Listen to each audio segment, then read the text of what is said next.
Tu aimes les ciseaux? Hello! Deuxième partie de comment tailler, couper ses pointes. Un petit récapitulatif de la vidéo de la semaine passée. Alors, il faut que vous ayez des cheveux qui sont démêlés. C'est-à-dire, on coupe ses pointes quand ils sont démêlés. Regardez les cheveux. Quand tu suis le programme, quand je suis mon programme à la lettre, regarde comment les cheveux ont les séparations naturelles. Oh my God, oh, c'est trop beau! Et donc, voilà les ciseaux que vous allez utiliser, ok?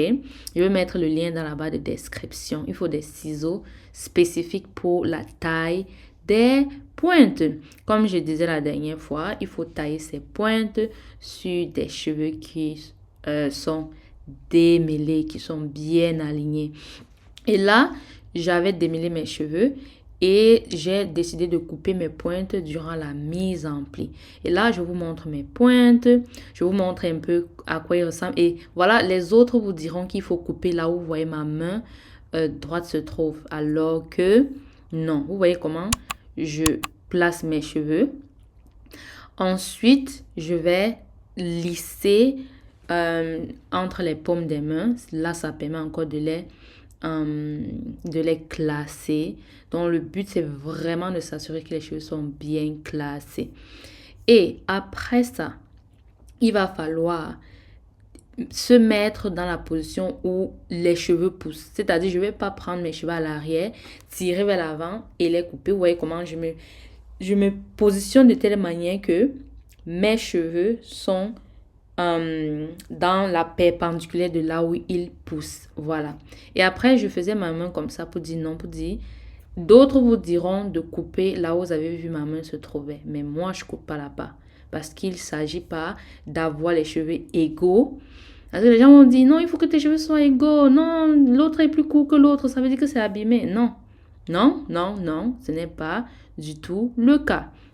Et donc, il faut vraiment juste regarder comment je fais. Et si vous observez très bien, la règle c'est ceci. Vos cheveux sont bien classés. Voilà, là on ne coupe pas là, ok? On ne coupe pas là. Je vais encore avancer.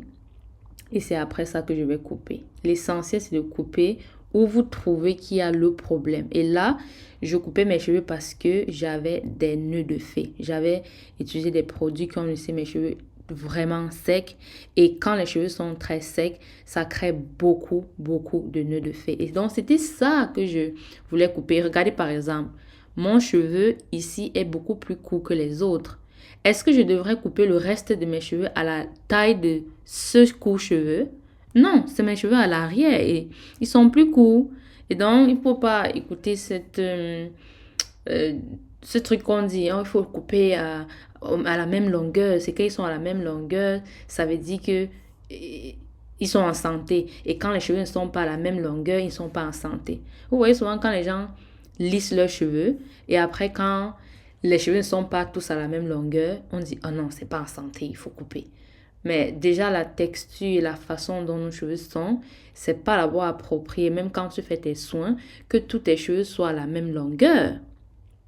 C'est-à-dire parfois les gens coupent leurs pointes, après pour faire les twists, ils ne peuvent plus faire des twists parce que quand ils vont finir de faire la twist, ça va se couper, ça va se défaire, pardon. Vous voyez, là je montre encore un autre exemple. D'autres vous diront que je devrais couper tout ça. Je devrais couper où mon autre main là se trouve. Mais non, je vais couper uniquement où je trouve qu'il y a des problèmes. Et en fait, je passais mes mains encore et encore comme ça parce que il y a un moment où tu sens les nœuds de fée entre tes mains. C'est là-bas que je vais couper parce que c'est le seul problème qu'il y avait dans mes cheveux en ce moment. Vous voyez? Et voilà en fait ce que je vais couper parce que quand je passais mes mains, c'est là-bas que je sentais qu'il y a des bosses. Ok? Et donc, après, vous allez voir, je vais toujours revenir à la perpendiculaire. OK? Je reviens à la perpendiculaire et c'est là que je classe bien les cheveux. Et quand tu as les longs cheveux, c'est pas évident de faire à la perpendiculaire, mais il faut vraiment penser à ça. Sinon, vous allez couper vos cheveux de la mauvaise façon en tout cas. Voilà. Et après, quand je me rends compte de la place, vous allez voir, je vais couper même à la verticale. Qu'est-ce qu'elle raconte? Bref. Je coupe les pointes que je trouve que voilà, ce sont ceux-là qui doivent dégager de mes cheveux. Et voilà après à quoi ça ressemble. Et je pense que comme c'est justement les parties de la tête qui sont parfois compliquées à gérer, j'ai encore refait pour être sûre. Je classe bien les cheveux et après, je, voilà, je coupe. Donc, il faut vraiment regarder la vidéo pour voir la technique. Euh, le plus important, c'est de savoir pourquoi vous coupez vos pointes. Quand vous savez pourquoi vous le faites, vous allez bien le faire. Vous voyez, là, je ne vais pas tout couper ce que vous voyez là. Je vais couper la partie que je sais qui dérange. Voilà. Puisque c'est la deuxième fois que je recoupais ça et je savais que c'est pas tous les cheveux qui sont là qui ont un souci. Et donc, c'était donc tout pour cette vidéo. Et je vous invite à vous abonner, à liker et à regarder les anciennes vidéos. Voilà une vidéo que j'ai faite. Vous pouvez cliquer sur ça et regarder.